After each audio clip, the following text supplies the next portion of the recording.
మెదక్ జిల్లా కొల్చారం మండలం BRS party యువత నాయకులు చౌరిగారి భాస్కర్ జన్మదిన వేడుకలు ఆదివారం రాజకీయ నాయకులు, మిత్ర బృందం కోలాహలం మధ్య జరిగాయి.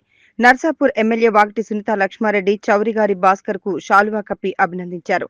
అలాగే మండల కేంద్రమైన కొల్చారంలోని పలు యువజన సంఘాల సభ్యులు కేక్ కట్ చేసి జన్మదిన వేడుకలు నిర్వహించారు. ఈ కార్యక్రమంలో మండల పార్టీ అధ్యక్షుడు రాంపల్లి గౌరీశంకర్ గుప్తా, కొల్చారం మండల సర్పంచ్ల ఫోరం అధ్యక్షుడు యాభన్నగారి రవితేజారెడ్డి, కొల్చారం మండల బీఆర్ఎస్ పార్టీ యువత అధ్యక్షులు కొనాపూర్ సంతోష్రావు, సర్పంచులు స్వామి, ఆంజనేయులు, మోత్కు మల్లేశం, మహేష్, విజయ్, రమణ, బీఆర్ఎస్ పార్టీ నాయకులు ఇంద్రసేనారెడ్డి, ప్రవీణ్ కుమార్, వేమారెడ్డి, ధన్రాజ్, గౌరీశంకర్, కాశీనాథ్, సిద్దు, సురేష్ గౌడ్, మురళి, బాగయ్య తదితరులు పాల్గొన్నారు.